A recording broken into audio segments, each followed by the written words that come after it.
drifting back, and so we're going to start the second half of the day. We have some new faces, but also thank you to those people this morning who are still here. And it'll have a slightly different pace, slightly different group of people, but we're going to start with George, who's going to introduce the day, move on to Jemma from the Centre for Ageing Better. Cynthia's going to talk about Innovate UK. And then we're very grateful to Paul Burstow, who very kindly has put together a panel really to round the whole afternoon off. So, George. Heard lots from me, so I will follow the advice and try and keep this down to just a couple of minutes. To position this afternoon, so we talked this morning about the vision, about businesses including social enterprises. If you talk about businesses, you typically talk about investment and how they're going to grow and their revenue streams. And we realised that actually to do that bit about impacting on millions of people within a decade, we had to think very differently about what £98 million can actually do. Because, and I think if Madeline's still in the room, Madeline will probably only know too well, that actually some of the largest businesses, that's actually small change. And I was up in Manchester again, as I mentioned a couple of weeks ago, and the number of things, the number of investments they're putting into ageing, actually again would dwarf some of the things we're doing. So we had to think about how do we magnify and reinforce that. It's not a world actually that I knew much about, other than reading in the papers and a little bit about patient capital, which has come back into the news in the last month or so. But to put it in context, we needed to understand the market. Ageing Better have teamed up with Big Society Capital, who, if you don't know who they are, they're the people who take the money that is in dormant bank accounts off the banks and invest it for social good. And together they helped us map out the landscape, and Jemma will say much more about that. Two really important things they did. One, we got some fabulous evidence to push back up to the steering board for the overall Industrial Strategy Challenge Fund, to say that it wasn't just about the big stuff that Ben was talking about just before lunch. We actually need to think about a pipeline of innovations coming through. And two, they actually put us in touch with a whole load of investors who actually really show that there is real interest in bringing private money into this space, which will answer some of that top-down innovation piece that we're doing. But we also think that the way that we put government money into this should also help the bottom-up piece.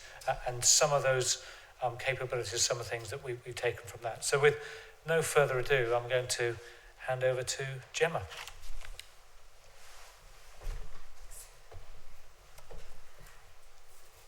Right, so the beauty and danger of having the afternoon slot is that sometimes the morning presentations cover most of what you're going to say, which is a little bit true today. So I'm going to whiz through some slides and then spend a bit longer on some of the ones that we didn't get into so much detail this morning.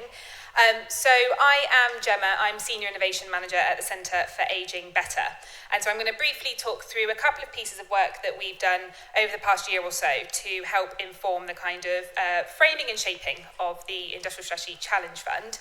Just a little bit about who we are for those of you who aren't familiar. The Centre for Ageing Better, we're an independent charitable foundation. We were set up with an endowment from the National Lottery Community Fund. And we're all about creating a society where everyone can enjoy a good later life. So another kind of lofty ambition that sits behind us. We, as an organisation, are part of the What Works Centre. So we are the What Works Centre for Ageing Effectively, which is all about how you can better use evidence and kind of generate good evidence, share evidence that's then translated into policy and practice. So evidence-based change is kind of the game that we are in. So I don't have to cover this because Tom did it really well earlier, but just to be really explicit about when we're talking about healthy ageing, that the importance of thinking about functional ability, we're thinking above and beyond an individual's health. It's also about the interaction with the wider environment, and that is a really important framing piece for the sort of areas for innovation that I will talk you through.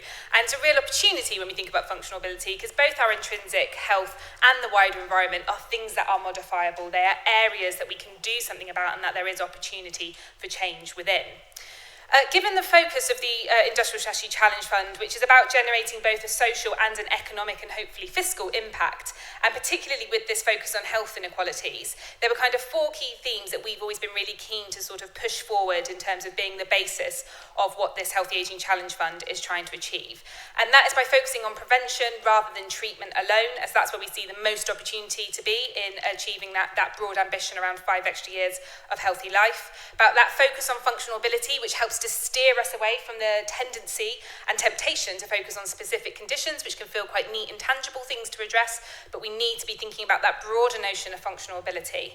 About really thinking and putting inclusion and affordability up front. We think that's absolutely essential, not the assumption that things will become accessible to everyone eventually, but that we're actually thinking from the outset when we're innovating about how we can develop products and services that can support and enable everyone to benefit from them. And really taking that future-facing focus. So thinking about the things that we can do for today's 45 to 75, and to be honest with you, even younger, and the challenges they will face in the future and the opportunities that they could have, rather than just thinking about the things we need to do for today's older population. So I'm going to spend a little bit of time just running through some of the themes that you will have seen earlier, because we've given them a name, but not necessarily the content of what types of innovations we think are really needed underneath them. And so this was a piece of work that we did about a year ago now, where we were looking at kind of where are the main areas for innovation around supporting healthy ageing, and we identified 7. And those themes are particularly ones which have that kind of commercial potential. So it's not just areas where it would be good if there were better things, but we think there are areas that actually could help to achieve some of those kind of economic benefits that the Industrial Strategy Challenge Fund is aiming to achieve.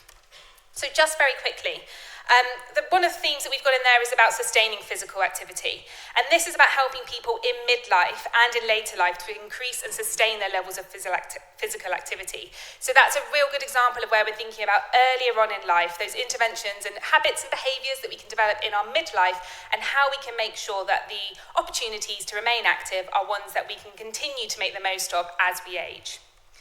Maintaining health at work, an incredibly important area. We spend a lot of our lives in the workplace, and a really important site of both health promotion, but also making sure that our health isn't damaged by the workplaces that we are in. So everything from the physical design of the workplace, exoskeletons to help us do manual jobs, through to thinking of new finance and business models that sit behind occupational health support, so that it's more readily available for more of us, as more and more of us continue to work as we age, and potentially with health conditions. We need to be thinking about the services and how they are operating differently for our older workers. Designing for age-friendly homes, favourite stat here being that over 90% of people over the age of 65 live in mainstream housing, that we have to be thinking about the design of our everyday homes, the fixtures, the fittings, the products that go in our homes. It's not all about specialist homes and retirement homes. We need to be thinking about the range of products and services, either repurposing those existing ones that we've got around smart home tech, or developing new ones or better models to make sure that people can live in the homes that they live in for longer. Managing the common complaints of ageing, I think, is a really interesting one. So there are conditions that most of us will develop as we age, things like eyesight, hearing, feet, incontinence, that actually don't have to have a drastically negative effect on our quality of life, but if left unsupported, they can. And we've got a real lack of really good aspirational products and services in these areas. The example I often use is you get these really snazzy, quite pretty little hearing aids that have been developed that are really discreet. If you've got arthritis, you can't use them, you can't change the batteries. We need to have better co-designed products that really help people to manage with those everyday complaints of ageing. Living well with cognitive impairment, I put a caveat here that I would say this is where the vast majority of the innovation and investment activity at the moment lies. So we need to be careful not to reinvent the wheel when we're thinking about the products and services that help us to live well with cognitive impairment. But going back to one of George's earlier points, I think this is one of these really important areas where we think about the question of interoperability. Can't even say the word, but lots of things exist out there, but they don't come together in one coherent package. How can we think about the myriad of products that already exist out there to help people to live well with dementia or other forms of cognitive impairment, to work better for that person and for that carer who may be supporting them? Supporting social connections. Now, I really will lay heavy on this point that this is not about staving off isolation and loneliness as though that is an inevitability of old age, because it is not. But there are certain things that we will experience as we age that may make it more challenging to maintain those social connections. But our later life is also a huge opportunity to develop new social connections. So it's about, again, enabling people to sustain and broaden their social connections and relationships into later life. And finally, a big one, but so important, which is about creating the healthy and active places in which we can age well, keep active and connected. You know, the built environment, the streets we walk on, the buses that we get on, the benches that we sit on, they are so important as an enabler of us to continue working, to be physically active, to stay socially connected. So absolutely think that that's fundamental, and fantastic that that's going to be kind of a real important part of some of the work going forward. So that is a whistle-stop tour on some of the themes. If you're interested in any of them in more detail, we've got a whole paper that looks on them. But I'm just going to spend the rest of the time that I've got digging into some of the work that George mentioned that we did with Big Society Capital. So not only, I think when we're thinking about the question of where can this £98 million add most value, do we need to think about what issues it needs to address, but we also need to be thinking about how it can kind of complement and work with the existing activity that's going on in this space. By no means is the Industrial Strategy Challenge Fund the kind of first pot of money that's ever come around to look at the issues of ageing. There's quite a lot of activity out there, so it's important that we're learning from that and also making sure that this fund makes the most in sort of building upon and catalysing some of the interest and activity in this space at the moment. So we, and the eagle-eyed of you here will spot that I didn't actually manage to change the report there. So there is a different report that covers ageing, innovation and investment. But we did a review which was basically the current activity of the key players that we know at the moment who are interested in the issue of healthy ageing. The paper also explores in some more detail some of the kind of market opportunities and failures that underlie those 7 themes that I just spoke to you about, and then discusses at the end some of the implications for the Challenge Fund. So, in terms of the current innovation and investment activity around healthy ageing, I think it's fair to say that I used to describe it as there's loads and massive amount of interest in ageing, innovation and investment. I've watered it down a bit to say that I think there's a growing interest in ageing, innovation and investment. And it's quite interesting that it's coming from a few different angles. So what we're seeing is there are quite a lot of ageing organisations, you know, in organisations that have a specific focus and interest in ageing, quite often charities who are setting up innovation arms, innovation activities, or being involved in some form of innovation programmes to try and stimulate new innovations in the space of ageing. And then on the flip side, you've got people from the social impact investment world, the venture capitalists, who might not have even had a particular interest in ageing at all or thought about it much, so much more generalists, but starting to think about actually there's some real opportunities here from a kind of innovation and investment perspective. So I think that's a reflection of the fact that there's a recognition amongst those who are kind of experts and close to the issues of ageing that there's a need for innovation, and that there's some growing recognition that from the kind of investment and innovation world that there's an opportunity to be had in looking at ageing. So this is a list of some of the organisations that we have come across who are developing or have delivered some form of innovation programmes around ageing, but this is not exhaustive. It already needs updating. There are others that have done activity before. This was just those that we'd engaged with through the process of our research, just to give, I guess, a flavour of the breadth of activity that is going on in the space of ageing and innovation. I think what's really interesting is that there's quite a diversity of action and programmes that are happening amongst these actors, but kind of some common themes that we identified when we looked at their programmes in some more detail. Most of the funds or programmes that these different organisations have delivered tend to be focused on quite specific issues. So, on managing financial vulnerability, or on helping people to live independently in their home when they have got dementia. Some very specific issues that they're focusing on, and not masses of join-up between the different programmes. I think the other thing that became very clear was that whilst there was lots of programmes with very specific focus, they all tended to be on one end of the spectrum, which tends to be that treatment of severe decline or limits in functional capability. And there was basically nothing that sort of was dedicated in looking at that more preventive upstream interventions and some of those areas around physical activity or health at work that we think are so fundamentally important to healthy ageing. And it was also clear that looking at the kind of current innovation investment activity, there were two quite big gaps in the sort of funding that was available. And these won't necessarily be new. These are quite common in terms of general trends in investment. But there was a big gap in actually really good quality early stage development. So not enough money going into programs that were doing some really evidence-based co-designed work in developing new products and services. And then right at the other end of the spectrum, that kind of very classic valley of death that you hear about in the investment world, which was a lack of funding available for businesses to be kind of investment ready at that scale where they're showing that they are operating, they're commercially viable, they're achieving some good impacts, and they're ready for some big investments.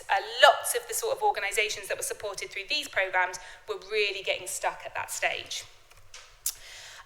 In terms of some of the different, I guess, market opportunities and challenges that we think that the Challenge Fund is kind of looking to address, I think it was evident looking in this at a bit more detail that it goes beyond sort of just a blanket market failure that we need to address. It's actually a mix of kind of market shifts and creations that are needed across and within the 7 themes. So just to take one example to kind of explain what that means, if you look at age-friendly homes and kind of having homes that are better designed for our needs as we age, there's some clear market failures. You know, we're not building enough accessible homes. Our policies, everything in terms of kind of how house builders are operating is geared towards developing homes for first-time buyers, starter homes, small homes that aren't built with those basic accessibility features that enable us to live in those homes throughout our life.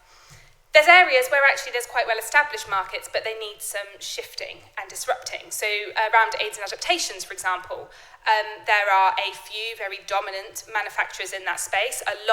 Most of the purchases come bulk buys through local authorities, a very small kind of business-to-consumer market. And actually, the products that are available are not things that people want in their homes, and that's leading us to some really dangerous consumer behaviours, people not putting these products in their homes until they reach a point of crisis. There's a real importance here to actually completely shift that market and bring in new products and services that are more like the things that people want in their homes. And on the other side, a really, really interesting and challenging question, which is actually sometimes we know that people kind of need these products, these better designed products to help them live in the home, but people don't necessarily want them or know that they want them. So there's a really interesting thing about also how do we create the demand for some of these products and services that we think could have a really fundamental impact on people's lives. So a range of challenges there that the Challenge Fund needs to be thinking about. And I think as shown to you this morning, the way in which the fund is structured is trying to engage with each of these challenges. Now, I just want to finish off with a kind of discussion of some of the key things that I think we need to be overcoming if we're really going to kind of shift the dial in ageing innovation. And one of those is this issue of age-related stereotyping. And I think it's fair to say that, you know, ageing is treated as synonymous with old people is treated as synonymous with frailty and decline, and we end up with this incredibly narrow and limited set of innovations. And we've really lost the aspiration, you know, and the excitement and the opportunity that there is in our longer lives. And we need to be thinking much differently about how we construct ageing and our longer lives if we are to have this more aspirational products and services. You know, I often describe it as developing the things that people want to have and helping people to live the life that they want to live rather than developing products and services to help people avoid the one that they fear. I think this age-related stereotyping, you can also see there's some business challenges. You know, older people are not seen as a sexy consumer market, which is fundamentally what a lot of businesses are looking for. And it also creates a bit of a kind of one-size-fits-all model for people in later life. And as we know, they're a hugely diverse population, and we need to be much more intelligent about how we understand and serve the needs and aspirations of that consumer base. There's a really interesting and tricky question here as well is, you know, are we talking about creating a specialist market of products and services for over 50s? Or are we talking about actually shifting the mainstream market as a whole? Evidence is limited, I must admit. It's a question that has to be tested. But from what we do know, actually, most people don't self-identify as old or by their age. Products for over 50s can put a lot of people off. And there's a lot of evidence that suggests that actually we are really kind of cutting ourselves short and really limiting actually the potential commercial impact we could have if we're creating all these specialist products and services. Actually, we also need to just be thinking about how our everyday products and services, all of those different markets, all of those different sectors that Tom listed, about how they can redesign their way of thinking, their way of working, to reflect the fact that we are living longer and therefore their consumer base is looking different. Affordability, as George has mentioned this before, but really to hammer home the point about avoid reliance on a trickle-down approach. So this idea that we develop something good and it's expensive to start off with, it hits a certain scale and then the price drops. I think the reliance on that being the model by which you kind of develop affordable products is a really dangerous one. And I think there's a real massive opportunity for some exciting innovation. If we start from the point of how can we actually develop something for an individual that has a very limited income? You know, frugal innovation, there's lots of theory behind it. It can lead to some really exciting stuff. So leading with that head first, I think, would be key. And then finally, this issue around tech-driven innovation. Now, technology is going to be central to most of the things that are developed, but we need to avoid this whole I've got a tech hammer and I'm looking for a nail, and actually going, I've got a problem, a challenge, or an opportunity that I'm trying to address, and how can technology help me to achieve that? And can it? You know, asking ourselves that question. I see it far too many times, get lots and lots of kind of reinvented pillboxes that actually the technology isn't adding a huge amount to what is already out there. So really thinking carefully about what are the things we're trying to do, how can tech help me, is really, really needed.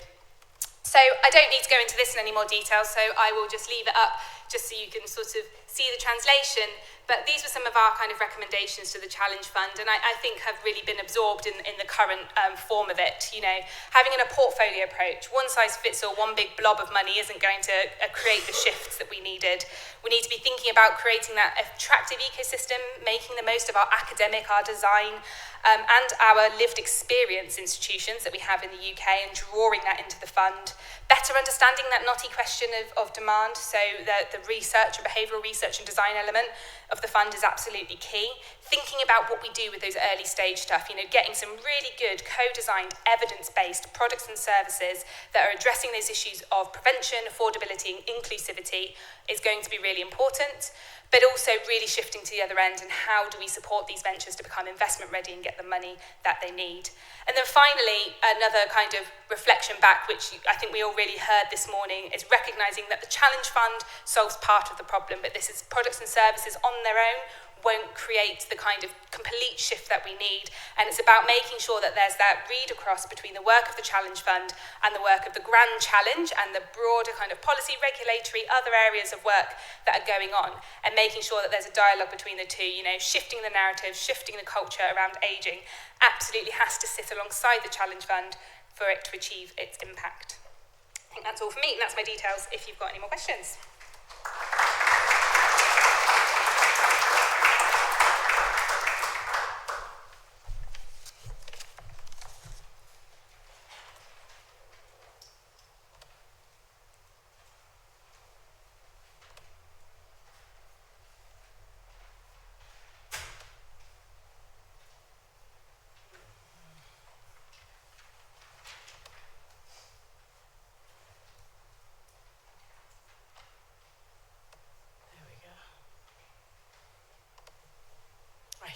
Okay.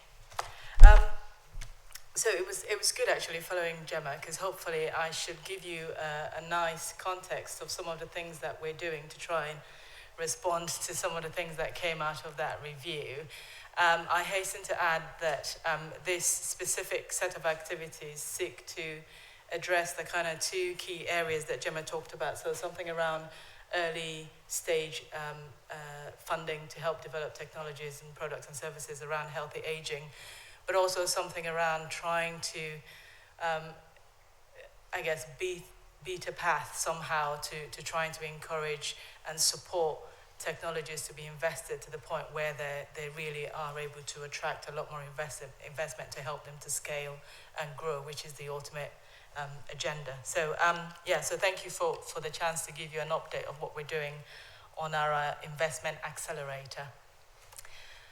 So I thought I'll start actually by giving a quick introduction of the model itself, because it's quite a unique way of working, we think so, within Innovate UK. And it's something that we developed back when there was greater emphasis on Innovate UK to try and be a bit more creative in terms of the tools that we're using. We were very well known for doling out grants, and it was about trying to make our grants work better for us, and also hopefully better for the applicants coming into our programs and applying for them. And then I'll give you a quick scope briefing on what we think is in scope for this specific competition, and something around the eligibility. And I think we'll do questions at the end. Right, so at the end, I'm hoping, throughout today, I'm hoping that you would have got a really good background on the Industrial Strategy Challenge Fund, A Healthy Aging. You can see why we just shortened it to ISCF. Scope and objectives for the specific investment accelerator competition that's currently open. Stuff about the competition process and a bit about the criteria. All of this stuff is actually up on our website at the moment, so I will run through them quite quickly. By all means, grab me later to ask questions, but you can also go and have a look yourselves. We've also got a video, not one with our faces on it, but just one with us speaking that kind of runs through the whole process, so you can refer back to that as an applicant if you need to. I should also say that it is likely that the current presentation is very much targeted towards the kind of investor community and SMEs, so please don't kind of doze off the academics in the room. If you've got an idea and you think that the sort of commercialization vehicle around that is a spin out or a startup, then it's worth listening, I guess, because it'd be useful. So just a quick refresher. The Healthy Aging vision is to enable businesses, including social enterprises, to develop and deliver products, services, and business models that will be adopted at scale, which support people as they age. So the critical thing there is very much about enabling businesses, including social enterprises. So you will recognize that quite a lot of the funding is going towards that community. It doesn't mean that there aren't other offerings for the sort of research side. As I mentioned, the specific area that I will focus my talk on is the investment accelerator. It's not an accelerator in the traditional sense of an accelerator. What we mean is that we're accelerating investment into companies that we provide grant funding to. So it doesn't mean we have an accelerator program that they go through. That's literally what we mean by that. You would have seen that the intention ultimately is to have about 29 million of the 98 going towards this activity. The current competition is only for 12 million, and that's because we anticipate that we will have further rounds of that competition to try and identify and award investor partners that we work with. So the model. Back when we were looking to try and innovate around some of the schemes that Innovate UK has on offer, there was a Burhurst review that identified essentially that companies that were able to secure both grant funding and equity funding had the critical things, the two key success factors, they called it, that they needed to succeed. They had a product and they had a market. And also it meant that those teams had the wherefore it all and the capability to be able to secure that grant funding, which meant that the team itself was one that was ready to commercialize and knew how to do that well. The other thing that came on the back of that was a patient capital review, which was looking at how we ensure that the UK was the best place for companies to set up their business and to grow their business and access the patient capital that they needed to help support that. This was on the back of the industrial strategy and the UK's ambition to try and grow R&D spend to 2.4% from the current 1.7% to 2027. So you can see how there was a kind of critical mass of information telling us we had to really behave a different way to the one that we have done. So the concept is that Innovate UK has access to a huge variety of companies across multiple sectors. We had we've demonstrated the ability to be able to validate quality projects. Obviously, we provided funding in the form of grant, and because of where we sat, we could influence UK policy in all of these areas. The investor partner, conversely, had the ability and hopefully a proven track record to validate quality companies. They provided finance in the form of equity and others. We were primarily interested in equity. And because of where they sat, they could influence the company, and they had access to market in a way that we didn't. So the intention is that coming together, we were able to maximize the impact and reduce risks for all the partners, which hopefully should mean we were picking the right companies who had the aptitude to grow and scale. So essentially, this diagram is trying to illustrate that for a company to secure grant funding through this process, they had to get a yes from us from a validation perspective. So Innovate UK had to say yes, the project itself is of the right sufficient quality, but the investor partner also had to say yes from a company perspective, and it's only when you get a yes from us and a yes from them that you can access the grant funding. There were two models that we could apply. The first model was where Innovate UK was the lead, and we led that. Essentially, it meant that we controlled the budget, and we were the front door for the companies to come to us. The second model was where the investor partner was leading, and consequently, they would be awarded a sub-fund of grants, and they then represented the front door, and they needed to ensure that essentially companies that came to them were had qualified, I guess, to access their equity funding, and subject to that, they can then access our grant sub-fund. And essentially, that's how the model works. This is just a table of some of the past and present competitions that we have in this area. The ones to note, you will notice, have got ISCF next to them, so towards the bottom. So we've got something around audience of the future, healthy aging, and quantum technologies currently out at the moment. So those calls are live, looking for investor partners to work with. So the scope, it won't surprise you that the scope of our investment accelerator competition is to try and help develop and take to market healthy aging innovations. It's about trying to get investors to work in a slightly different way that they would do, and it's about encouraging those specific products and services that had the aptitude and the potential to scale to be supported through our activity. In terms of the sorts of investor partners we were looking for, we wanted people that were willing, obviously, to invest equity alongside our grant. We wanted them to demonstrate how they would behave differently.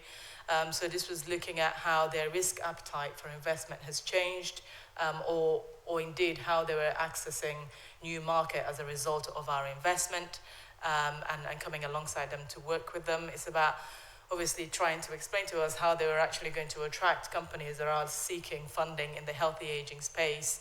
And the critical thing for us here was recognizing that the path to commercialization isn't a clear one, and sometimes the customer, understanding exactly who those customers are and the customer segmentation was quite complex sometimes. So we really wanted investors who were going to come alongside and not just throw money at the problem, but work with those companies to try and help them to navigate that. So we were looking for a kind of wraparound support, not just the equity investment that they were going to make. And then there were things like how they would make sure they were generating not just economic and commercial impact, but also the social impact element, which we needed to make sure that we were capturing in order to demonstrate our impact on the Aging Society Grand Challenge. And then there's stuff around how they encourage diversity across a whole host of factors. This is the bit that was quite eye-watering for investors. So initially, they had to commit to a 50% one-to-one match for our grant funding, but then we were also asking them to commit to ×3 to the grant allocation, so ×3 follow-on funding on the portfolio of healthy aging projects by 5 years time frame. So that's quite an undertaking, and we accept that not all investors will be interested, but actually the engagement that we've had, and we had quite a lot of engagement subsequent to the initial sort of workshop that Centre for Aging Better had, demonstrated that there were people out there who were interested. I got nobbled at the briefing event that we had with one of the investors who said, I'd had a look at some of our portfolio, and we've got quite a rather amount of, healthy aging projects. And I hadn't really realized that because there wasn't anything compelling me to kind of have a look at the portfolio in that way. So we're excited about the opportunity, and we think that there will be investors who fit the sorts of things that we're wanting to do. We've provided that the companies can come from new deal flow, so new companies that they've identified, but also existing SMEs within their portfolio who are looking to undertake specific projects that lie within the healthy aging space.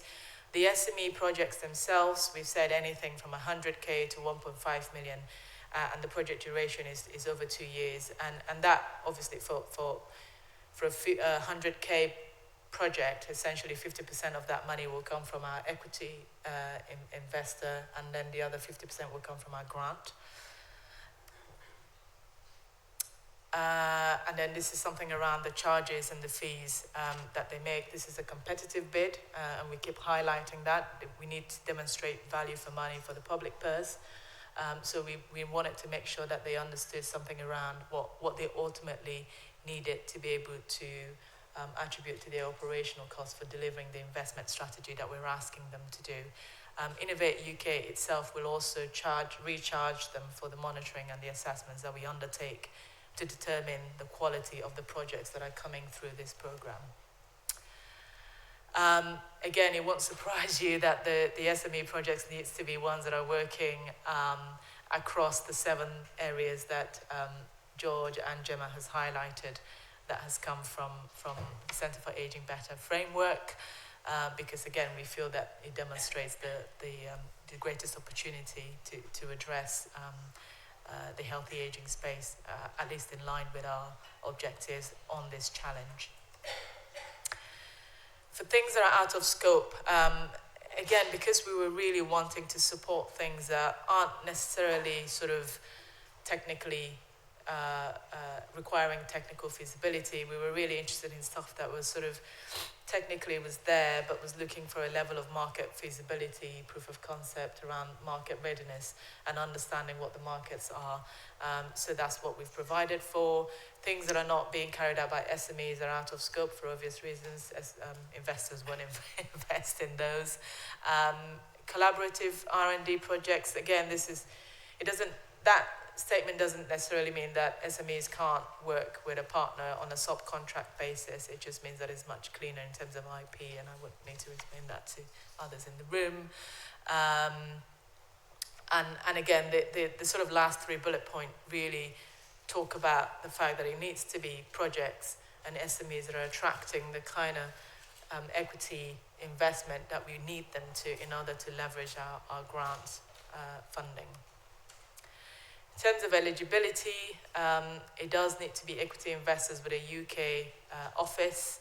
For obvious reasons, we want the investment to be in the UK, but we accept that there will be investors that are sort of operate in other places. But there's an element of UK presence and a UK focus that should hopefully facilitate.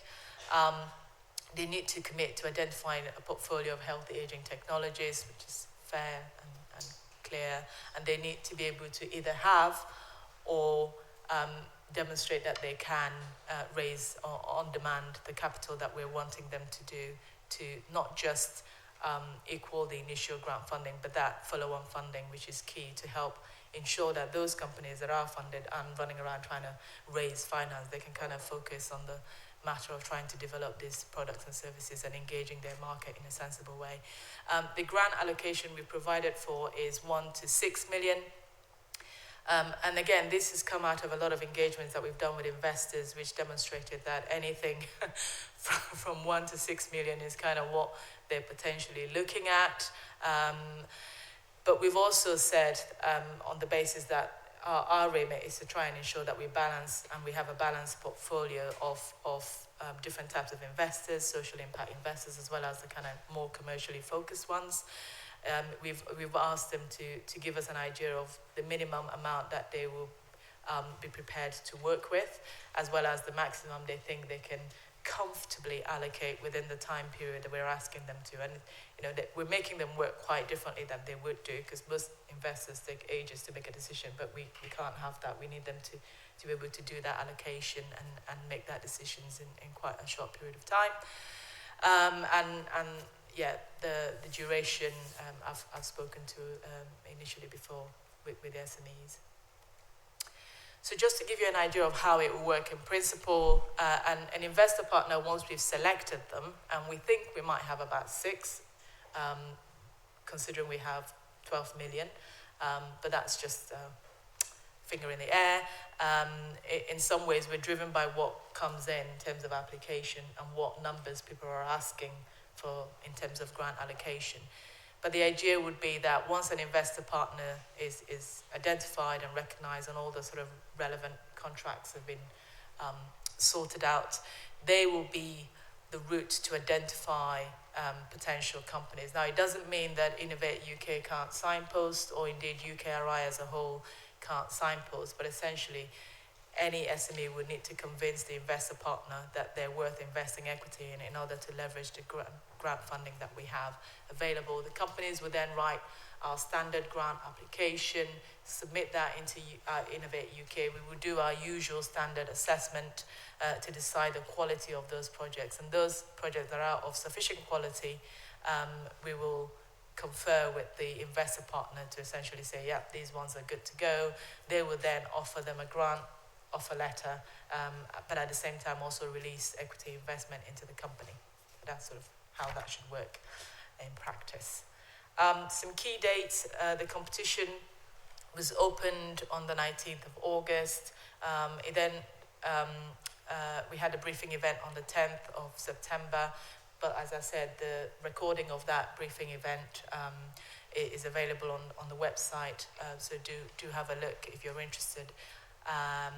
And then something around the closing dates and whatnot. So we anticipate, hopefully, that the second stage of this competition, which is where SMEs are able to then apply to that competition, will be sort of ready to go by next spring.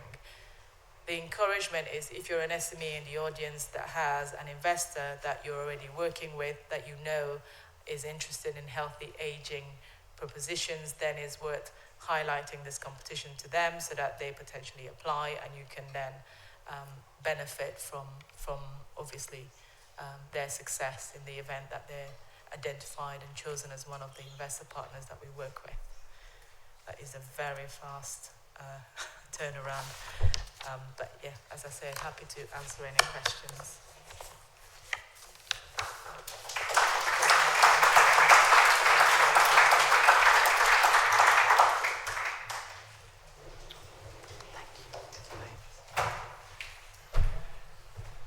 Thank you very much. I think we're going to sort of fold the Q&A into the discussion we're going to go on to now. My name is Paul Burstow. I'm the chair of the Social Care Institute for Excellence. I have a number of hats, and that's the hat I'm sort of wearing today, and really here to lead a bit of a discussion about some of what we've heard in the course of this morning and this afternoon.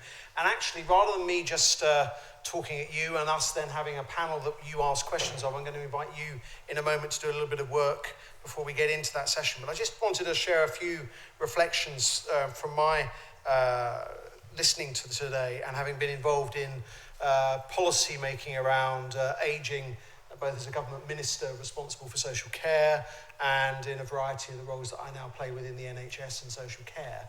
That I was very struck that one of the points that was made this morning is that we need to be mindful about the real world context in which we're trying to place a lot of this. That partly sits in a question as to whether or not this is primarily focused at our existing health and social care infrastructure.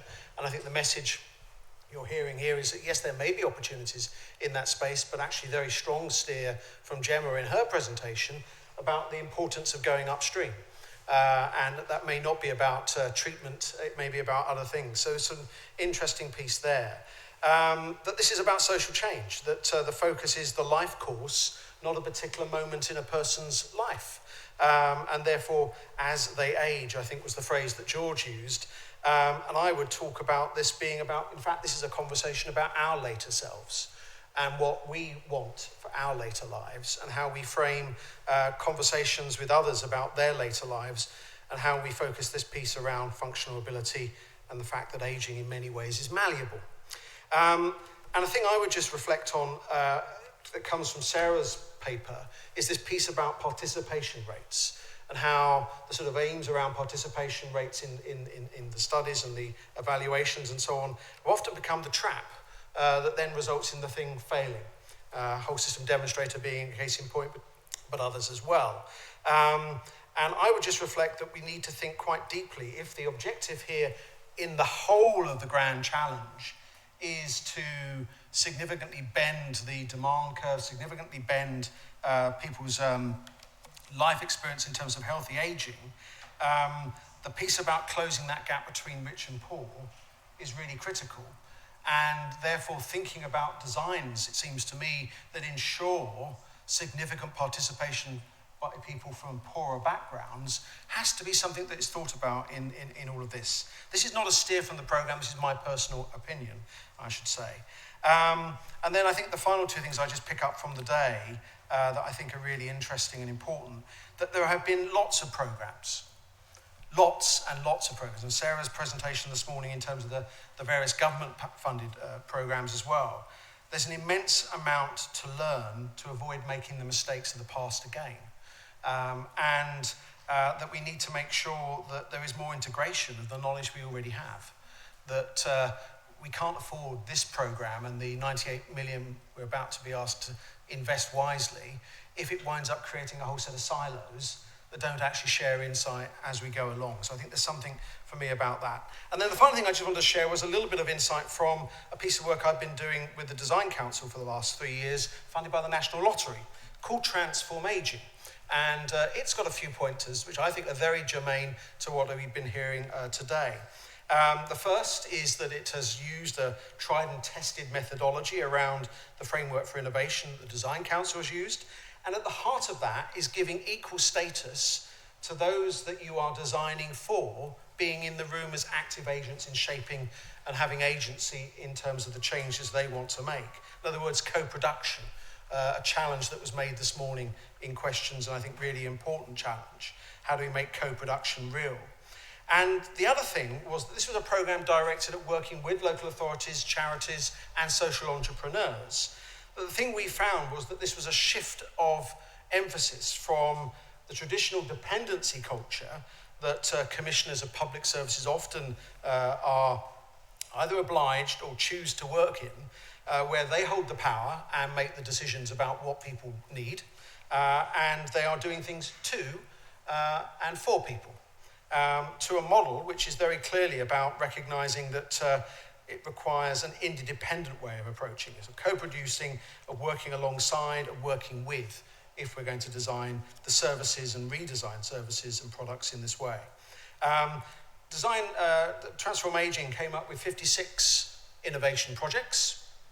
56 innovation projects are very great and very exciting, and I would definitely hold a flag up and wave and say how good they all are, but they are not themselves transforming ageing. They are not of themselves sufficient. They may be an important part of it, but they're not the systemic change. And that systemic change is thinking about how we commission differently. So in Torbay, the council there has taken the learning and has now brought it into its own commissioning. So the nature of its dialogue with its citizens has changed. So those are just my few reflections. But I think you have far, far more reflections on what you've heard today. So over the next 10 minutes, I'm going to ask you to break into trios. And I want in those trios for you to have conversations in your trio with two other people you have not yet spoken to or do not know. This means you're going to have to get up. Why don't you get up now? Please stand. I'm afraid this is the active part of the day where we all have to stand up. And I want you to now mill around and find yourselves a trio. Please just listen whilst I give you the last bit of instruction. Otherwise, this doesn't go where it needs to go. I want you to, in that discussion for about 10 minutes between the three of you, introduce yourselves to each other, then say what you're taking away from today. What have you learned that's new and important in terms of you and the work you're doing? What did you not hear that you wanted to hear more about? And what would you like to ask a question about? And we might come back to the questions after that 10-minute session. So quick fire, find yourself a trio or at least 2 other people, have a conversation with them, those 3 questions.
Okay, that's 10 minutes. And it's always the way, once you start the conversation, it can be quite hard to bring it to an end.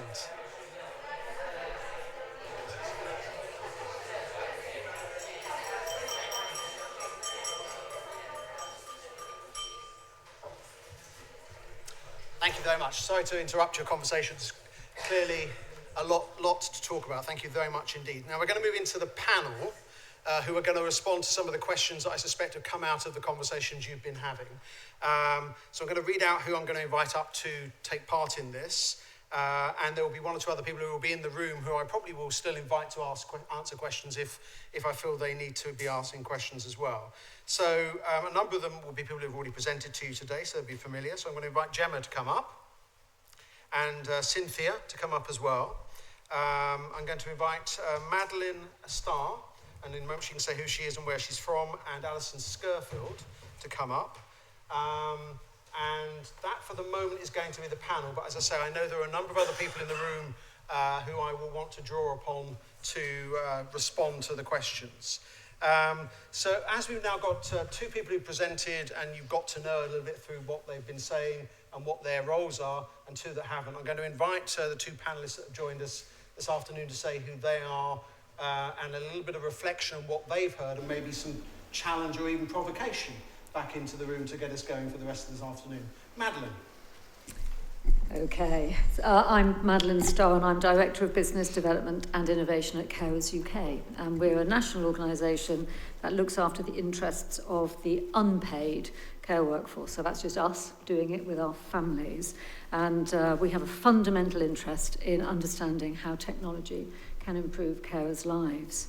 So, some reflections, potentially some challenges, but also to reflect back some of the really interesting things that have been said already on various panels and in presentations. So, number one, can we make sure that people are at the heart of the challenge, not the technology? Now, that point was made really ably in Sarah's report, and far more eloquently than I'm going to make it. But if it's really going to be a reality, then as we heard earlier, co-design and co-production is going to have to be in evidence throughout the programme. And that stuff is not always easy. The Transform Ageing programme that Paul talked about was, I thought, an absolutely fabulous exercise in public consultation. How do we get into communities to ask them what it is that they want and how they feel about themselves and their communities? And if we're going to make this work, we have to reflect back to the people who we are looking to support and whose lives we want to enhance. But then ensure that the technology is delivered through the programme, and it is about technology, and that's fine. I'm really happy about that, and I'm also very happy about it being about consumer technologies, as long as we ensure that those who can pay, and those who can't are supported to still have those things. So I think that gap, Judith, is really critical for us to look at. But can we ensure that those technologies are relevant to users and carers and are accessible in ways that make sense in their everyday lives? So all the insight work that we've done with carers over the many years that we have been engaging in this space has told us that they do not want stigmatising products that shout frailty and vulnerability. They want beautifully designed technologies that are as easy to use as Alexa or their iPad. However, and this was a point that Jemma just made, we have to create in some way that demand, because all that insight work we've done has told us that people do not actually know that there are technologies out there that can support them in this space. So we have done and redone, and now redone again, a survey, a YouGov poll of the general public that asked about people's understanding perceptions of technologies that they use every day, and then technologies in the health and care space. And everyone we questioned was a tech-savvy user, and they were using everything, and they were online banking, and they were online shopping, and they were using Alexa, and they were using their mobile phones and their laptops, and all of them were caring, and none of them related technology to care, which we might see as astounding. And when we actually spoke to them in focus groups about some of the stuff that was out there, those supporting their fabulously frail older parents at risk of fall did not know about falls detectors. And they didn't know about activity monitoring, and they didn't know about GPS trackers. They might have a GPS tracker for their cat. They didn't know about it for their mum. People don't know. They don't know what it is they want. So we have to make them want it, and we have to make them want really lovely things. We've talked today about not making this part of a public health approach, but I think we have to make it part of a public health approach because people don't know. If you don't know what you want, you don't know what you need, and that's not just you as a family, actually your GP also doesn't know what you need, and the healthcare professional you're interacting with doesn't know what you need, and your domiciliary care provider hasn't got a clue about how technologies can support you, then actually there has to be some kind of system-wide shift. And I'm not sure how we get that without a public health type approach. And if there is another way of doing that, if that's a massive public advertising campaign, that's sexy and fab, that's brilliant. But it actually has to engage everyone. It is a societal shift, I think. And finally, please don't let this funding be diverted to stuff that will never be scaled or sustained, because for those of us who have lived through Dallas and have lived through the long-term care revolution, and I know that robot, George, that beautiful robot that lifts people in and out of their chairs, and it's fabulous, but you're dead right. It's going to cost that much to scale, so what was that investment for? So please, can we have stuff that can be scaled and can be sustained? Solutions have to be grounded in practice. They can be truly aspirational. For me, that is absolutely not a problem, but they've got to be achievable. And they've got to be achievable at local level, and they've got to be achievable within the communities that we all actually live and work in. That's my hope. It wasn't a rant. Thank you, Madeline. Thank you very much. Alison. Alison Schofield, Chief Executive of Tech Services Association. So we're a membership body for the industry, but also for the service providers, people commissioners nationally. My call, one of my takeaways from today and generally is a call to academia and industry to stop chasing money.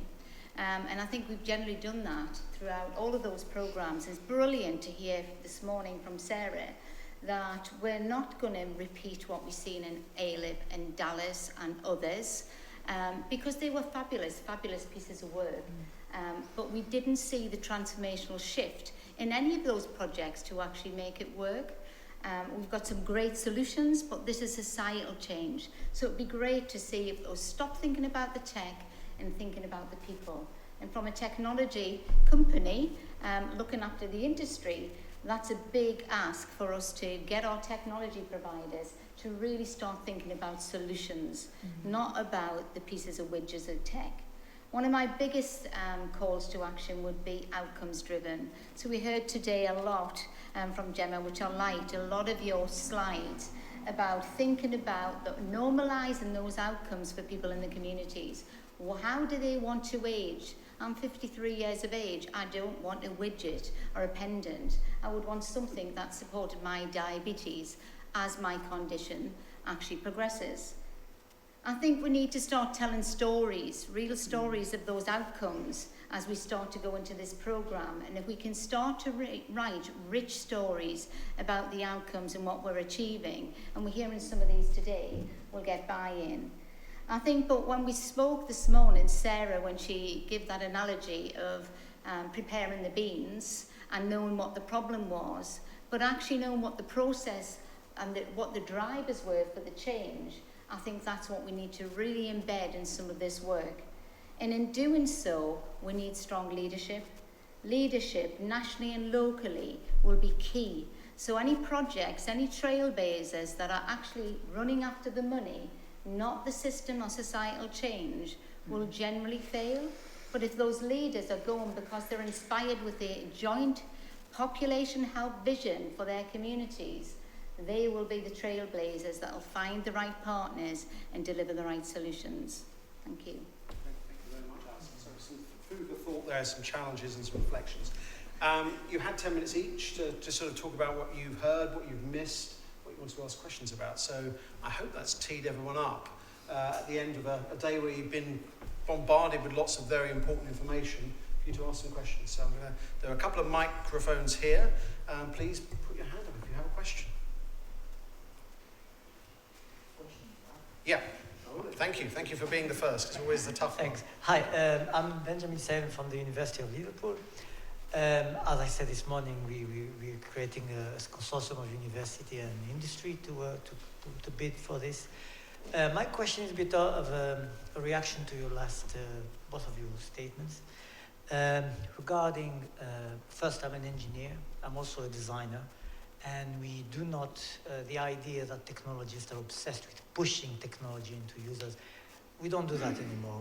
I mean, especially in bids like this, we realize that it's very important to first have a clear and thorough understanding of the needs, requirements, and desires of the end users and all those stakeholders. So looking at the end users, but also looking at the carers, the family, and the healthcare providers to these individuals, and also suppliers, food suppliers, consumable suppliers in case of care homes.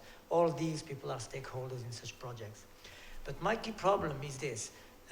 We can develop technologies that address these problems, but then we need to demonstrate that they're valid technologies, that they're valid interventions.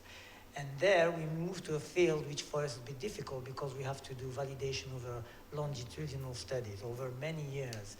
Because if you introduce a piece of technology, you have a novelty effect. So you put a service robot, you put a new tab application, whatever, people are going to be like, wow, this is cool, this is nice, to give you a very naive interpretation. And they're going to be happy with it for a few days, maybe a week. So you do your experiments over a week long, it's all very positive, they're using the technology, they feel it's improving their life, etc. And then after a few weeks, they get bored with it because there's something missing, because it's too intrusive, because it's too disruptive or whatever. And the problem there, and with a challenge like this where we have only a 5-year span, we run out of time to run year-long studies where we can have 200 or 300 end users with 200 or 300 artifacts to test over, let's say, a whole year. And this is where we start having problems in terms of the logistics of running valid experiments to demonstrate that our intervention do make a difference. That's the problem I raise.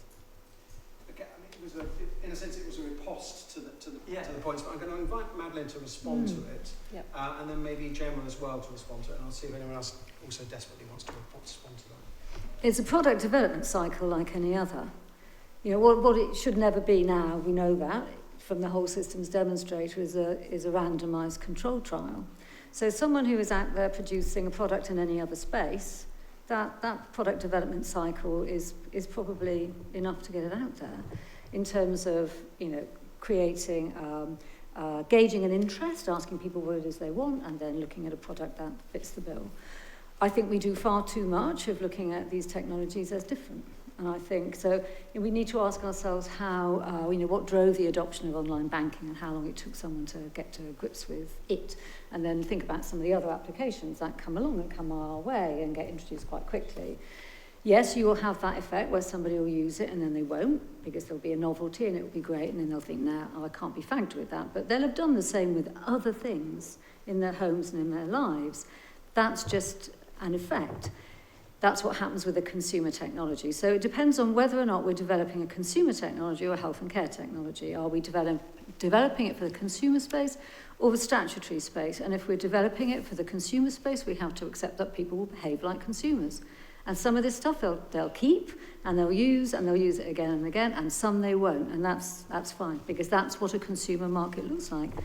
So you have to behave as if you're developing a consumer technology and not a health and care technology, unless it is a health and care technology delivered into the statutory sector that needs validating in that way or is in some way a medical device. And so, I mean, this is, I speak with passion because I've been in this very recently and I feel very, very strongly about it. We can treat these like everyday technologies and market them in that way, but there is a risk, and it's the risk any other developer, supplier, technologist would have in bringing a product to market. And I'm afraid that, you know, industry in this room has to take that risk. That's the risk you have to take. Otherwise, don't play. I mean, Madeline kind of said it all there, but it's going back to that design principles that I was talking about earlier, that it's about embedding that iteration. And, you know, Monzo, for example, you use that example, that does not look the same as when it first came out, and it had to continually adapt and iterate and refine, continual feedback and insight from people, and like rather than, or people that are using it, and that's what we need to get better at doing. When we think about co-design, co-production, we tend to kind of go, let's do a focus group with people. Oh, this looks like a good thing, let's put it out, well, let's test it. But it's about embedding those principles in the continual development and delivery and expansion of that product. So as much as Madeline says, we're operating in a commercial world, and we have to act like commercial delivery agents if we're going to do that effectively.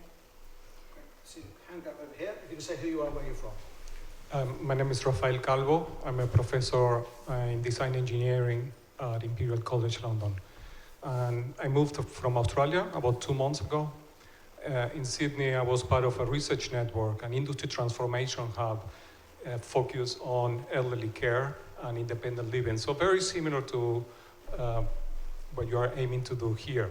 But I was really excited by the focus on co-design, because that was, I think, one of the biggest weaknesses of that project. The funding agency, that was the equivalent of the UKRI here, didn't have co-design as a requirement. And what happens there is one needs to understand the motivations of engineers, of how we go about work. I'm not as optimistic as Ben. I think because our key performance indicators are about publishing and getting gadgets out. And that's how the system works. That's how you get promoted. That's how you get publications that get a lot of citations, etc. the same way that doctors and health researchers have other KPIs that are not always in line with the co-design aspect.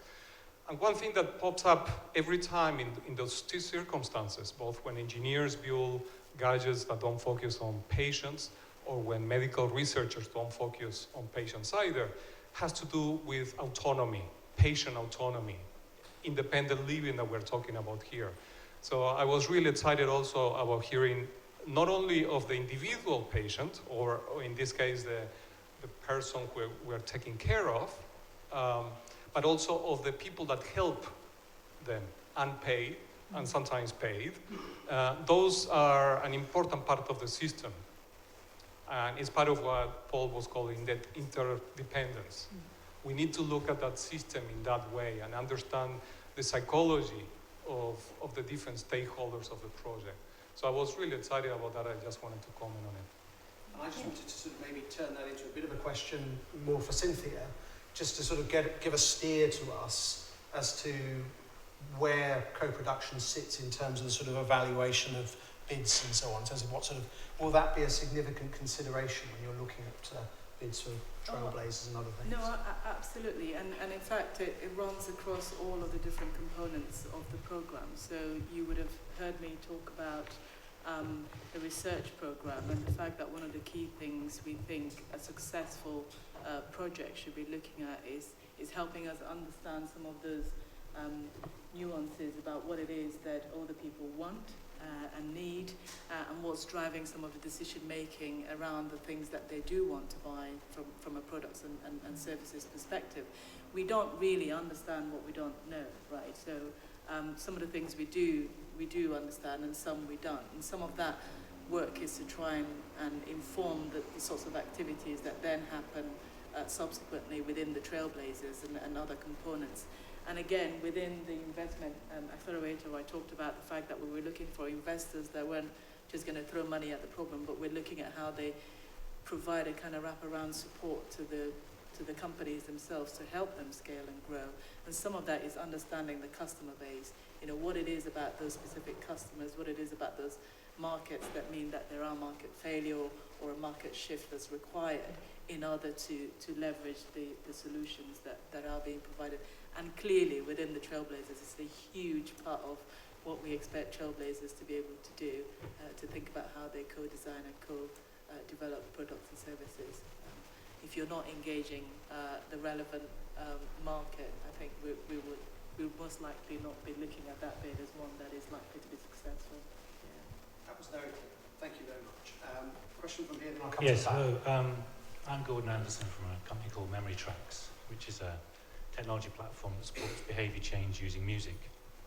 And I was interested two things. One here, see the social enterprises come up as a category of company that could get engaged, but also the talk about having outcome measurements rather than other measurements in the assessment of products. In my experience, presenting to investors in particular, I'm often asked how I'm going to protect my product and whether I have IP.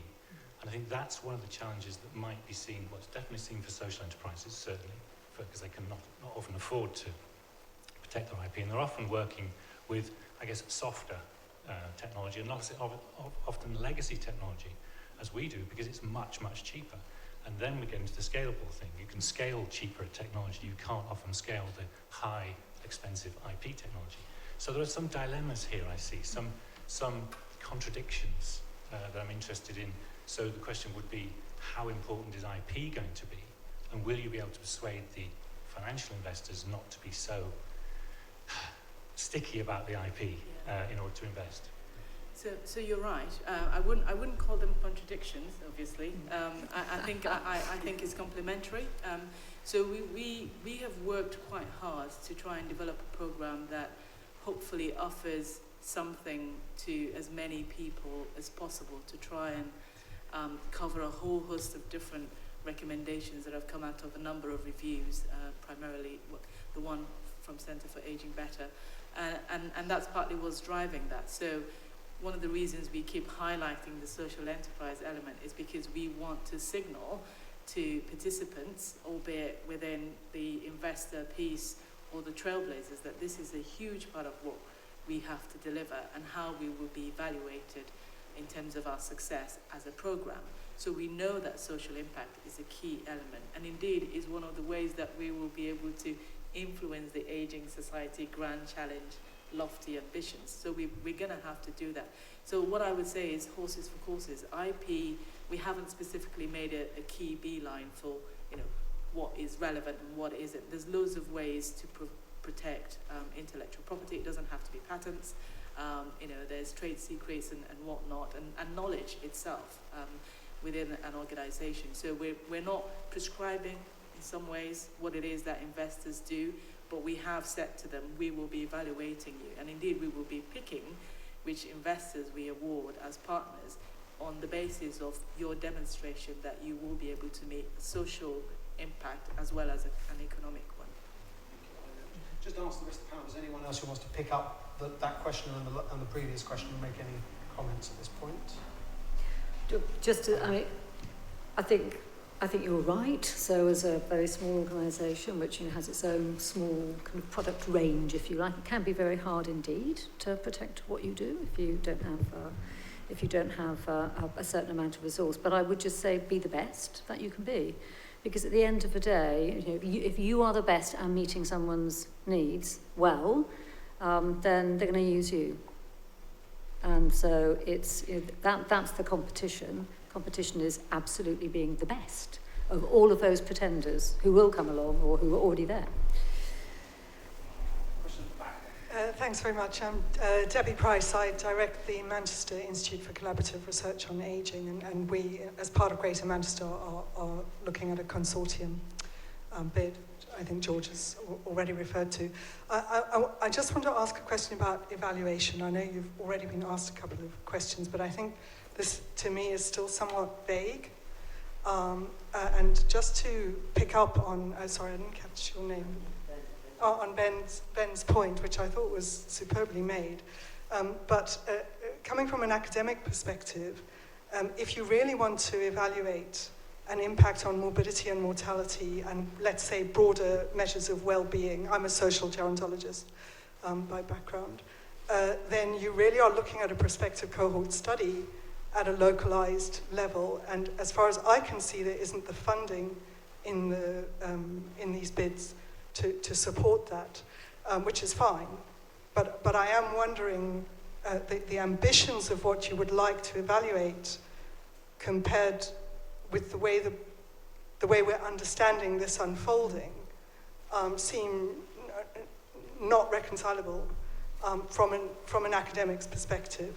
So I was just wondering if somebody could say something about that, because it's really troubling us at the consortium level, and some insight would be really helpful. Can I also just say thank you for a really excellent day? That's been incredibly helpful to those of us who are thinking about these bids.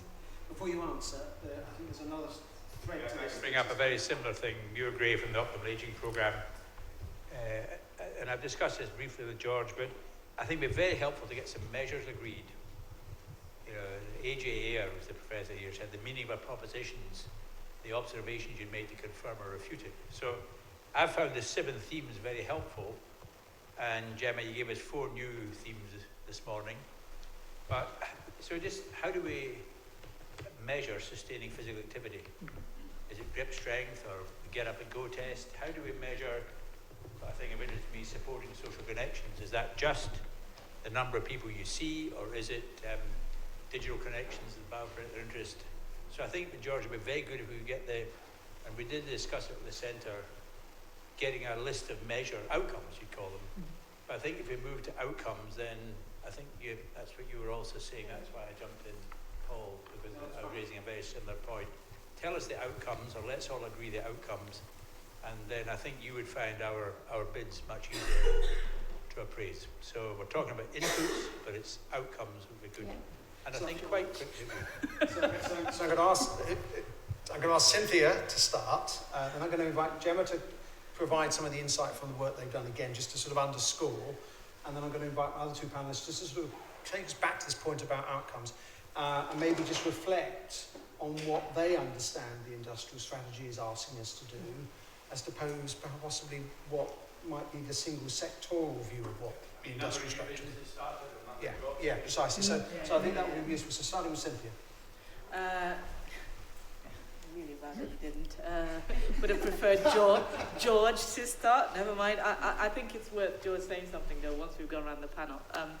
So what I will say is, I mean, certainly on the basis of the delivery plan that have been approved, we have a set of impact outcomes, I guess, that we would like to achieve. But what we recognised quite quickly was that in some ways, actually, the economic impact and measures are easy. So I'm not saying it's all of it is, but in some ways it is. So if you look at some of the things that Innovate UK has done, and certainly on our sort of slide that talks about our success, is things like leverage funding, is things like job creation from a project level, and then you kind of extrapolate across.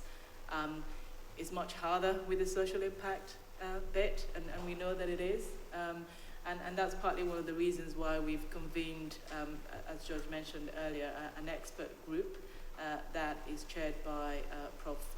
Nigel Gilbert and others who've worked in the system. So the guys working around the NHS test beds and a number of other initiatives who are kind of living this stuff in real life, in real terms as we see it, to try and input into the understanding of what are those measures that indicate that, you know, we accept that it's a 5-year program. So really what we're looking at, measures that indicate that we are heading in the right direction, that ultimately that the needle is kind of moving in the right place, that we can then extrapolate to say in 10 years, in 15 years, by 2035, we should be seeing these sorts of outcomes and impact in the population.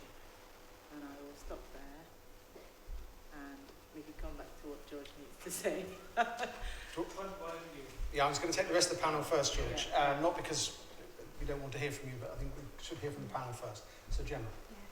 Yeah.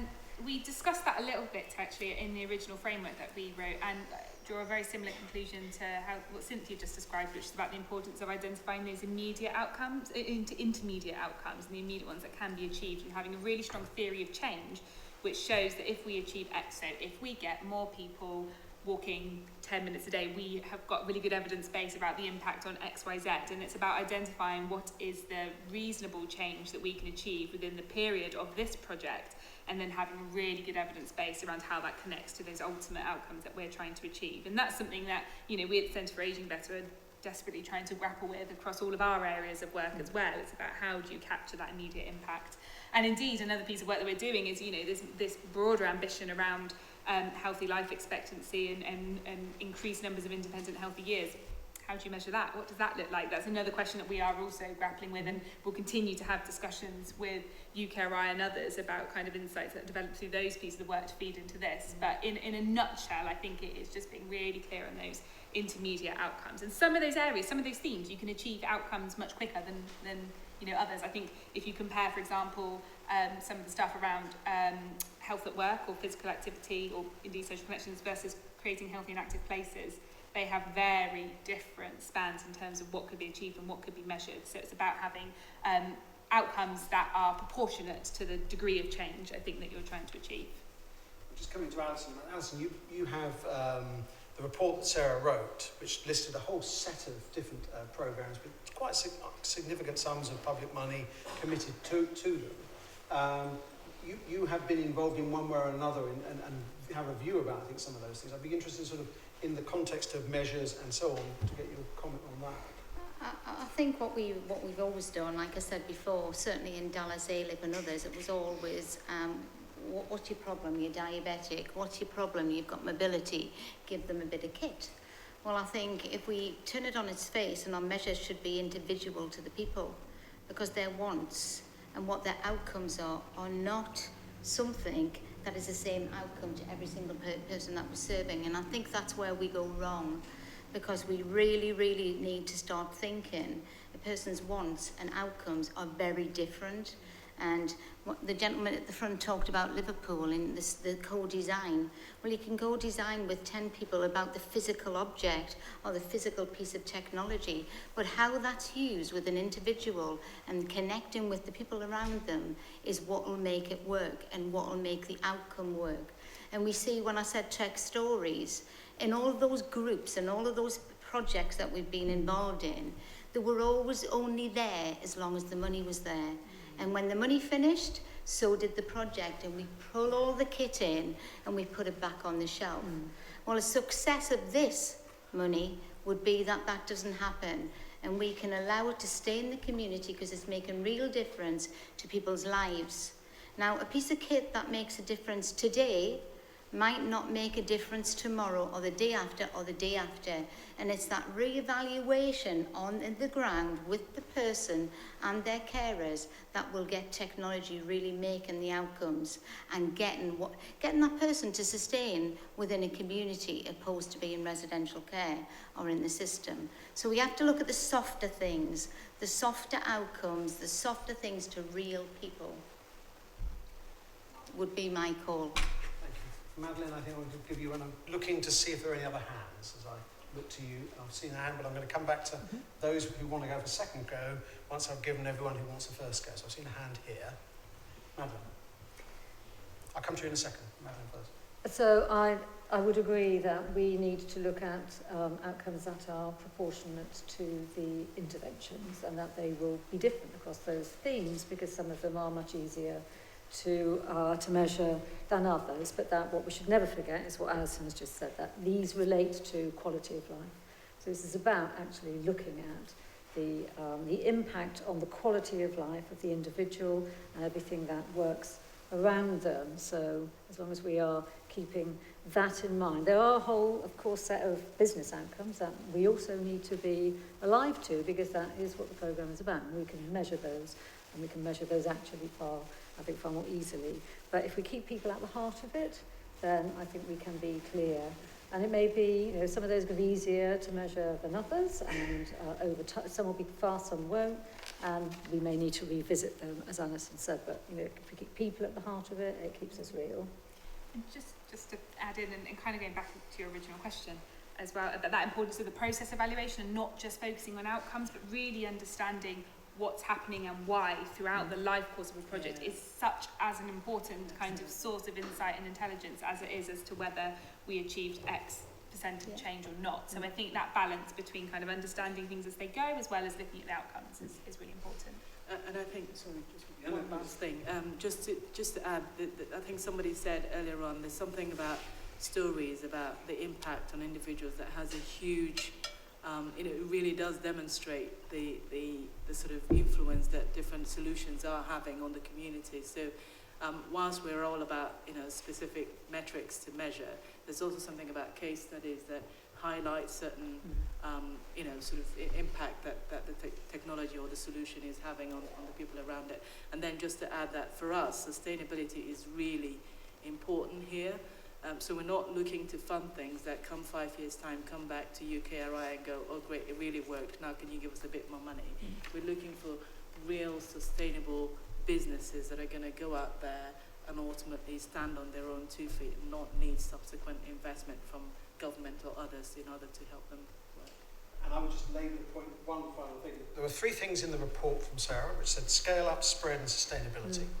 And they've been built into the whole programme.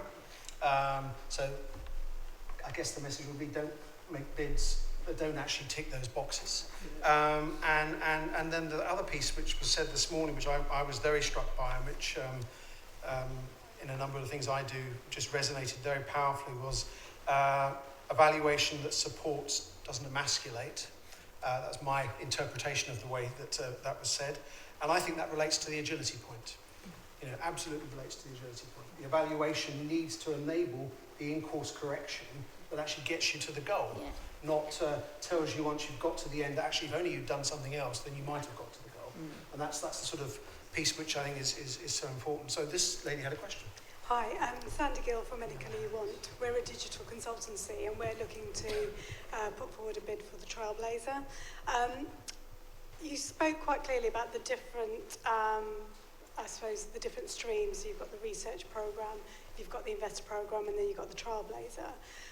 Given the fact that the investor programme is about match funding to match your grants and then invest into the Trailblazers, what impact will the investors have, or what role would they play on what the Trailblazers are proposing? Okay, so if I gave that impression, that was erroneous. So the investor piece is a standalone program, right, and the Trailblazer is a standalone program. Good. Now, I will add that they both require a level of match funding, one coming from investor as per the investor, and the other coming from the subsequent partners that will form the Trailblazer. Right, so the Trailblazers will have their own partners, which will... Yeah, so the Trailblazer I expect to be multi-organisational, multi-sectorial, multidisciplinary programmes that will pull in expertise. Which is where you spoke about the equity, etc. No, so the equity, should we pick that up? Yeah, because that's much more about... And George has a final few words as well in a moment, so if there's anything he feels he needs to sort of amplify or underscore, he can do that. I'm very shortly going to bring this to an end, but I did see a hand up over here. I'm not going to ignore it, so I'm going to take... we'll take this hand first, then we'll take the hand over there, and then we'll... I think we'll conclude this session. Yes, my question relates to the customers for this technology. The implicit assumption in what we're saying today is that the customers are largely individuals, but I suggest that in fact in a number of cases the customers may be institutional, including, for example, the NHS or local authorities. And there are issues of cost-benefit analysis, for example. If somebody falls over and breaks their hip, the bill for fixing that is £10,000 with the operation and rehab. Therefore, if you could introduce some technology which mitigates the risk of dangerous falls, then that has benefit both within the NHS and within the social care system. So in terms of the business model for innovation, it seems to me one actually needs to be looking at institutional as well as individual customers for that technology. Comments, please. Okay, I'm going to go to the end and just take that question. We'll take the two together and I'll get some responses from the panel. I wanted to say the question about measures, outcomes, it's really important because that's one of the tensions that I have found in many projects, sometimes coming from the health experts or sometimes the technology experts. And it's a tension because if you want to measure the efficacy of some of these tools, let's say improve quality of life, what does that mean? So if you want to measure it properly and run a randomized controlled trial, you have to incorporate questionnaires that make the technology less engaging and so on. And that's a trade-off that you have to do in case if you want to get academic papers. And it's something that if you want evidence that it's working, is one of the challenges we have.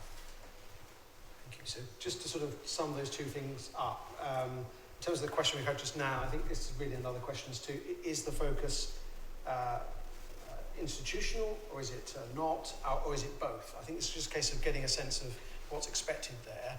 Would be very useful. And then I think just some reactions to the other point. And I would ask each of the panel members then just to sort of give us one further thought in terms of another action or takeaway from today that might be helpful to this audience in terms of engaging with this programme going forward. Then I'll hand back to George. So I think I'm going to start with you again, Sophie. Okay, that's fine.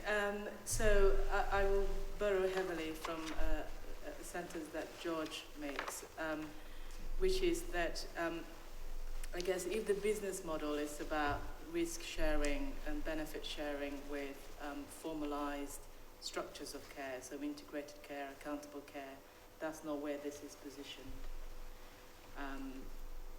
We accept that there will be a role for, and indeed we did highlight that we think that there will be kind of two flavours to Trailblazers, and that there will be a kind of business model, kind of extreme, where the business is looking for how they innovate around the supply chain and sort of identifying new revenue streams and whatnot. And then there's the piece around the population impact that we think is largely going to be led by public sector. So in that sphere, I would think of the potential for maybe a local authority looking to improve physical activity within the over 65 in their area, potentially that is a trailblazer model that we will be interested to look at. But I accept that there are models that will seek to address the kind of institutional customer that you're referring to, but we think there's enough investments going into that area, maybe not enough, but there's some investment going into that area, and we're really trying to carve out a specific point here where it's largely around engaging directly to the customer, with the customer.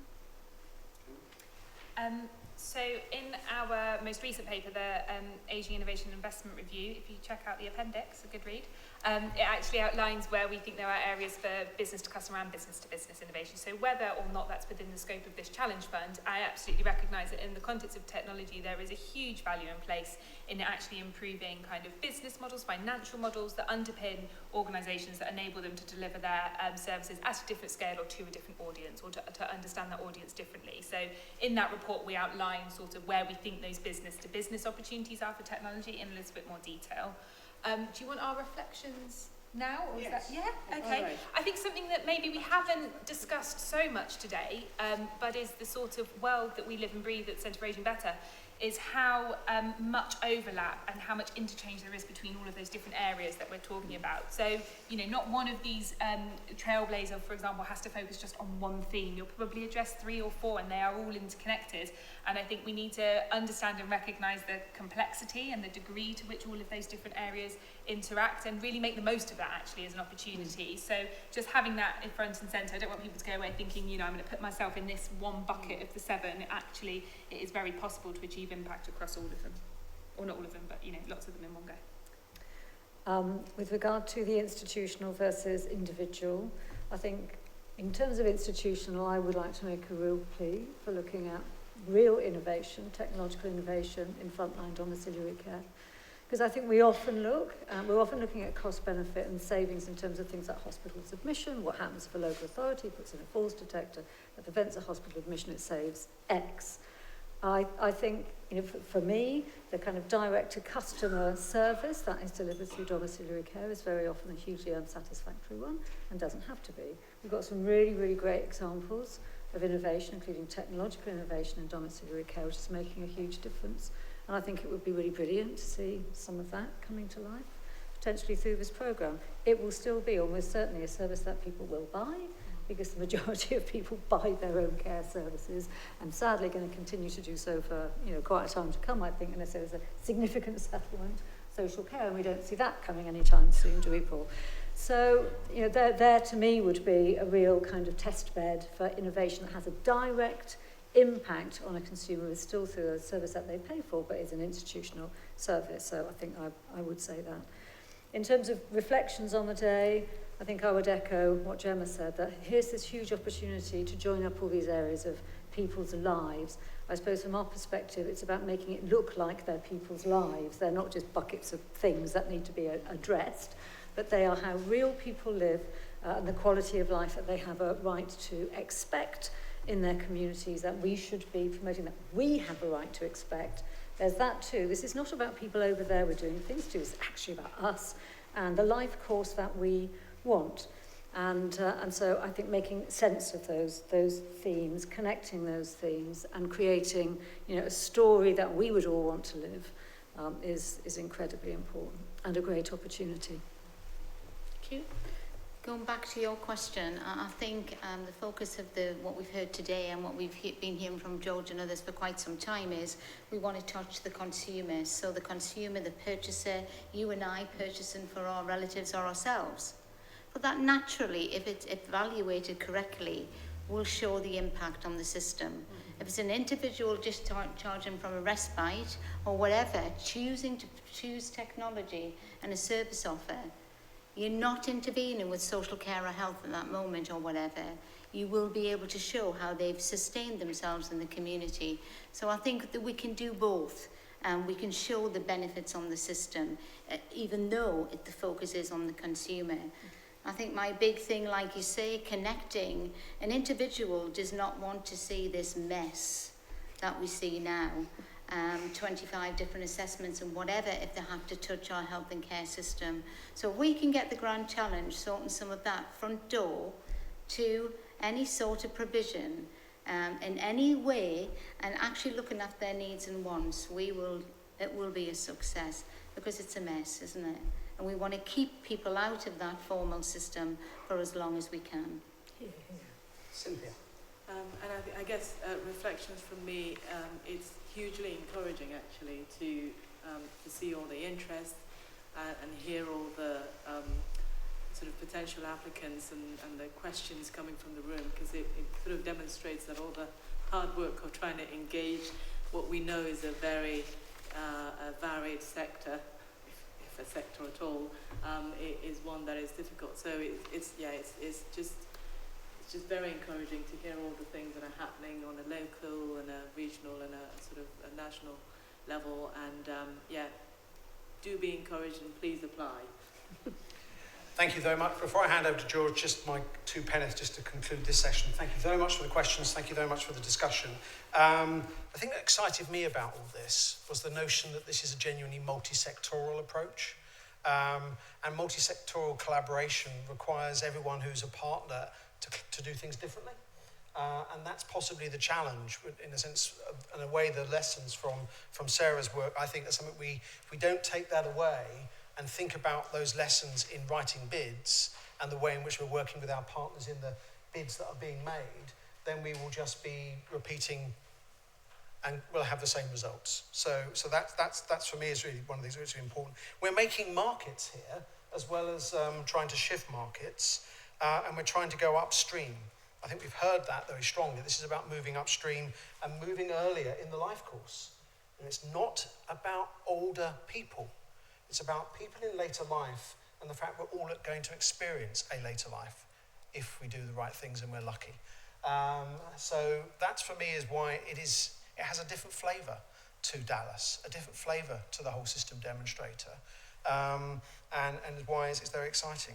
I hope, as Cynthia does, that you're all going to be bidding, and I look forward to working with many of you going forward. And I'm going to hand over to George, who's been listening to your questions, and now he's going to say, what should have been said is such and such. Stay where you are.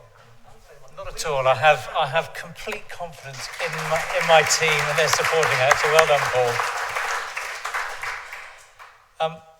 I've been lucky in my first few months to travel overseas a bit, and it's only when you do that you realise actually quite what a change the grand challenge is.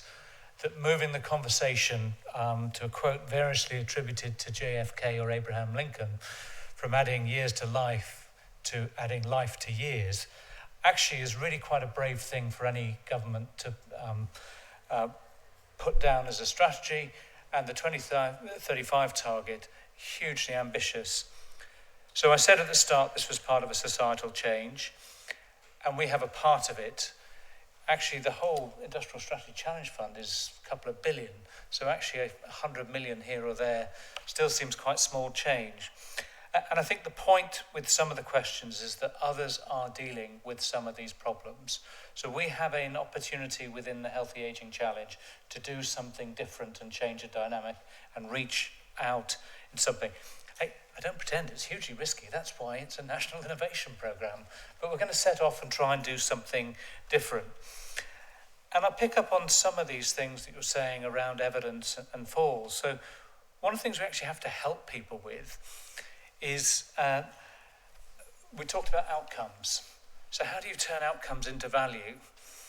And how do you get businesses taking on that risk? So there are examples of businesses beginning to take on the risk and show that if we do things in different ways, we will charge you X and you will get, let's use your falls example, you will have 20 fewer falls, but you'll only pay for, £10,000 or something. Helping businesses actually prove that they can do that and take that message on to others is really important. And I know that there are businesses out there and there are actually investors out there trying to do that. What that means when it comes to evidence, again, is quite difficult. And in a way, I am ducking the question, Deborah, because Because what I'm saying is we need the evidence for the purpose that we need it for, not to prove some esoteric point about what works or what doesn't, and definitely not because, as I say, others are doing this, to work out whether the system should pay for things differently and move the money round. The system pot is only going to get more constrained, hence the reason why trying to think about what more people can do for themselves, particularly at those early stages. And when we stop to think about it, a lot of the conversation today has been about things, but we think about services being the really important flavour it is. How do you deliver those things in a way that's different? How do you get the feedback so that those things actually are better and more person-centred? And actually the whole service and everything around it is co-designed. And there are a couple of really good examples in the UK. And as someone who actually can hold my hand up and say, I have read all 140 responses to our request for information. That was just a little less than War and Peace.